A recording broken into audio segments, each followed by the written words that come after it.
Awesome. Thank you for the introduction.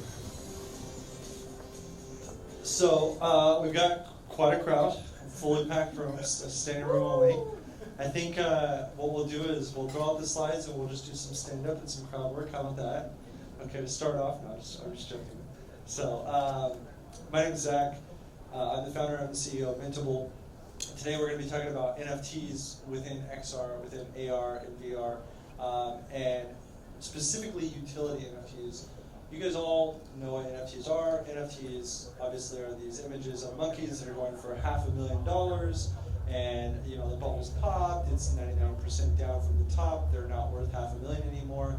Those are not what I'm talking about today. Today I'm talking about utility NFTs. These are NFTs that you interact with. These are NFTs that are applicable to XR, and this is what the future of NFTs looks like, opposed to what we've seen in the past. Sorry, moving on to my next slide. So, at one level, just at a very high level, you have XR, which has all these amazing benefits. You're able to merge digital and virtual. Physical and digital. You're able to have immersive experiences. You're able to provide capabilities that you can't provide elsewhere. But what you don't have is you don't have transparency. You don't have user-controlled information, data, or items. And you don't really have the security that you would need if you're doing something complicated, complex, or something for an enterprise level. Before I kind of talk about some of these challenges, I want to just go and talk about my company, Mintology, really quickly, and then I'll go back. Mintology is the B2B arm of Mintable. Mintable, we started back in 2018. And I'll talk a little bit about why you should listen to me in relation to this. But we have two arms, which is Mintable and Mintology. Mintology is our B2B arm. This allows for businesses to utilize NFTs in ways that have never been seen before. It's essentially a list of APIs. So whether you have a mobile app, whether you have a smart lock, or whether you have a metaverse gaming experience, any application, you're able to use NFTs into that. Those NFTs, and this is what I want you to think about throughout this talk, is NFTs that are permanent on the blockchain. They're immutable but can be updatable, so you can update them. And they do not have to be transacted or have any financial value. So if you think about NFT with no financial value, it's immutable records, and it is not tradable. What comes to your mind? I'm thinking something like service records for a car. What about for a piece of equipment that you have to provide servicing on? And you need to have a service record that's transparent, that's traceable, that is accountable. Thinking of insurance premiums for factory equipment, right? But before I get into all this, look, why me? What is it about me? And I appreciate the introduction. It was a great introduction. Just very quickly on me, I'm a U.S. Army veteran. I got into crypto in 2011, 2012. I became a full-time smart contract developer in 2015, 2016. I made Mintable in 2018. In 2017, NFTs came around. I fell in love with NFTs in 2017, and since then, that's all I've done is NFTs. I've innovated. I made the official standard for handling royalties with NFTs, and then we have proprietary technology that we're the only company on the planet that has that lets you mint an NFT without needing crypto. And we'll talk about this later, but what this means is every person in this room and every person in this conference, if they have an email address, I can give them an NFT on Ethereum. They don't ever have to pay any gas fees. They don't ever need to have a wallet. They don't ever need to download an app. They don't ever need to have any crypto. And they're able to interact with that NFT as a ticket to come in the door, as to get a free latte downstairs, whatever it may be, right? So some of the challenges that XR faces currently across the ranges of applications that we have is things related to, obviously these are salacious headlines, but you have data privacy concerns, real concerns, right? Whether it's the face tracking, the biometrics, whether it is the avatar information, whether it is for remote working and employee details, you need to be able, or even service records like I mentioned before, or supply chain management, you need to be able to have information that's sensitive and secure. You can't have a situation like British Airways, where British Airways got hacked. Everyone got all of their rewards points stolen from their accounts because it was a database breach. So all of their reward points are gone. And there is no way to reimburse them because everything was stolen from them. that would not happen if you had the blockchain as an underlying level of security, right? And so that is one area that blockchain is built for by design, which is that security element, right? So whether we're talking avatars, whether we're talking employment, tracking software, whether we're talking supply chain, you have a verifiable either identity, a verifiable data set, and it could be encrypted or it could not be encrypted. It's up to you, right? So you have all these options. I can take my passport and turn my passport into a digital NFT and have it fully encrypted because, of course, this is public, right? And I don't want you to see my passport information. I'm sorry, no offense to you, but I don't want anyone to, unless you're an immigration officer, right? And so, how can you do that? Well, you can do that through the tools that we provide with our company and through NFTs. And if you think about that, you're never going to trade your passport. You're not going to buy my passport. That's illegal, right? So this is a new type of NFT. This is an NFT that you interact with. And so now if we think about it from an XR standpoint, what could that digital passport be used for within your own XR applications, within your own AR or VR integrations or whatever you're doing, right? So whether you're, and I'll give some examples later. So fragmentation is another thing that needs to be addressed, which is essentially you have everyone in the room and everyone in the conference is working on all these amazing things, and we're all familiar with Unity, we're all familiar with Blender, we're all familiar with AutoCAD, and most of these applications are using some of those softwares, if not all of them are using one of those three softwares for their modeling, but yet all of them is fragmented where my models don't work within your engine, and your models don't work within my engine, even though they're all based on the same underlying frameworks of platforms. So there's Unity, Blender, whatever it may be, right? And so there's this fragmentation that happens, and that's also solvable by the interoperability of NFTs. So when I talk about the future, I'm talking about the future of how I see NFTs, how I see XR, how I see, and this includes AI as well, over the next 5 to 10 years, right? And this, of course, I can't predict the future, so this is my best guess, and we'll go into it. First off, we have remote work, collaborative work. This is obviously going to increase since COVID. It's been increasing. You've got the newer generations now basically requiring work from home as an option. Here in Singapore, the Tripartite Alliance has now made it where it's a mandatory requirement to at least to consider a work from home situation, right, by law, or not by law, but it's somewhat by law. So you have a virtual working environment, so that means that you're going to have a lot of XR experiences where either I'm coming into an office space, I've got my headset on, I've seen my face, I've seen my colleague's face, right? That employment access, whether it's to log in to, in this case right now it's a Zoom, but in the future if it's going to be a virtual meeting world or a virtual office, all of that can be logged on NFT for my employment card. It can say the level of access, it can say whether or not I've come into work on time, whether or not I've clocked in, whether or not I've gone on break. All this can be private, but it can be stored on a secure, immutable ledger like the blockchain without having to worry about the crypto wallets, the crypto, or any of that stuff, because we handle all that in the background. And so for you, you get the benefit of all these, the previous benefits like interoperability, security, and I mean the countless other benefits that you can think of if you're building an employment application and you want to tie the NFTs into it in a VR experience. But you get all of that, and it's really simple to tie in. So the users never leave your platform. Now I have this thing something at the bottom here, and this is because as the future progresses and AI gets more and more involved in our lives, there's applications out there that are now doing employment screenings through AI. And so depending on how the crowd's perception of AI is either AI something is amazing, or AI something we're all doomed.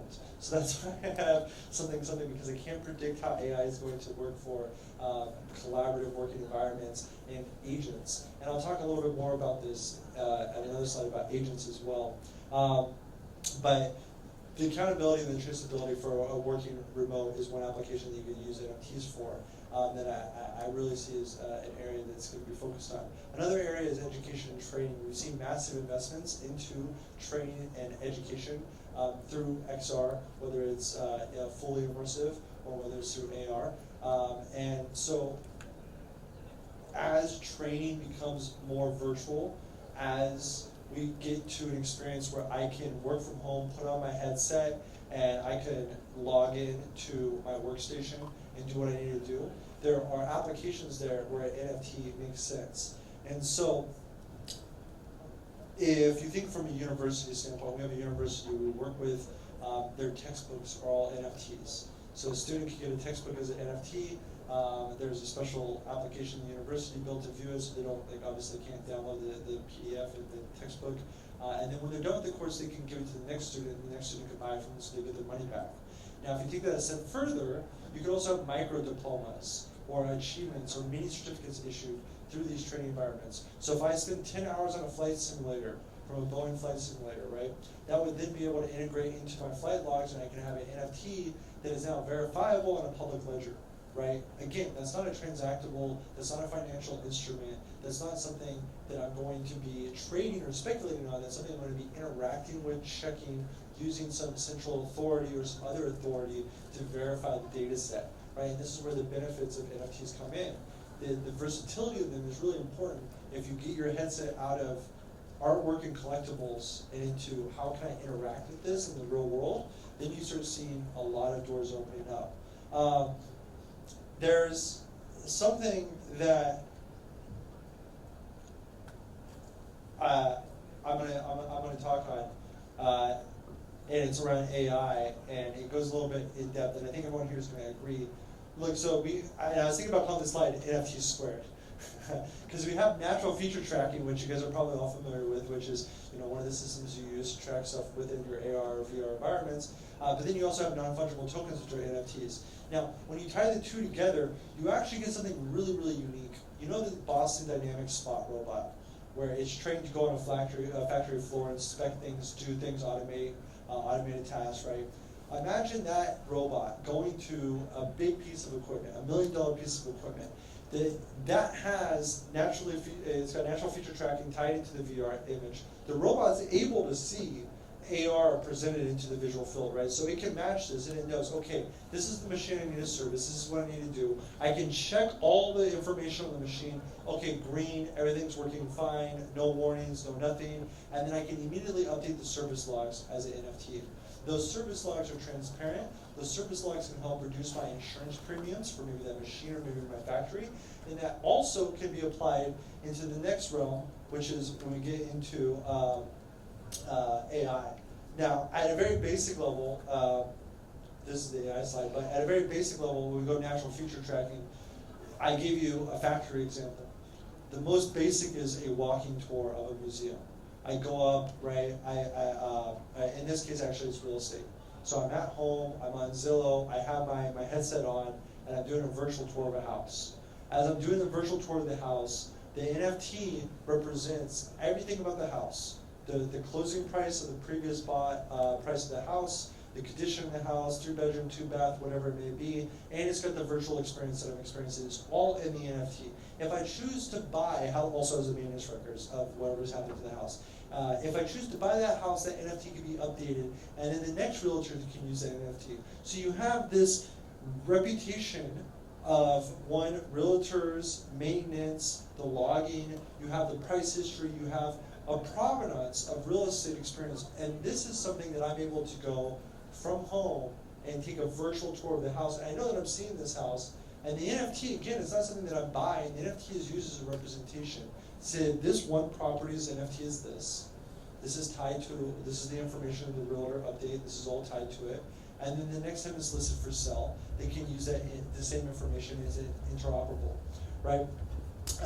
And so this is a very simple and easy example. The other one that makes a lot more sense is also a walking tour, and I'll talk about a use case that we've done before with that. But when you start talking about AI, we have Tesla Optimus, we have Boston Dynamics, and then we have, there's another one, I'm forgetting the name right now, but it's like a humanoid robot. It's like Tesla's Optimus robot. And then there's countless Chinese companies that are making humanoid robots. We're going to have a robot labor force. Here in Singapore, you have Grab. People are going to go pick up stuff with, right now as a driver. soon that's going to be a robot. And how is that going to be operated? We've already seen MIT doing performances showing with low latency, you put on a VR headset, and you can completely control the robot remotely, and it's across the planet, or across, in this case it was from Boston to LA, right? So it was across the country. So you'll be able to control this in real time with millisecond latency. So imagine now a scenario where you have robots for rent, just like you have bikes for rent in London, scooters for rent, things like this, or you have tasks that are performed by remote workers in a factory. This speeds up onboarding time, and the ways that you can tie this into NFTs is boundless. Because the thing is robots have to have, one, a currency to interact with. If they're going to go pay for something, they're going to need to pay for something digitally, right? And if you're thinking, well, MasterCard or Visa, JP Morgan, Chase, DBS, they're never going to allow crypto. They all are. They've got CBDC programs, so digital currencies that they're working on. They've got payment rails set up. We're partnered with MasterCard, in fact, to help them with some of the stuff that they're doing. So this is coming in the coming years. And so another element is they need to be able to have digital ownership. Right now they've got the ability to operate in the physical world, and they've got the ability to digital payments with crypto. The next is to have digital ownership through NFTs, right? So that's another area that I can't predict too much with certainty because of how evolving and how quickly evolving this space is. But imagine robots walking around that are controlled by humans. Maybe in Bangladesh, you have a call center of people with headsets that are operating in an Amazon warehouse, in some country in Europe, right? And they're all robots wearing headsets, and they're around the clock. Or they're filling in for a position for someone that called in sick, right, remotely. There's a ton of ways that NFTs can be applied here, and it's just something I want you guys to start thinking about. So I already talked about some of the services and stuff that we provide. Everything is through an API. It makes it really simple. You have a really nice, easy dashboard.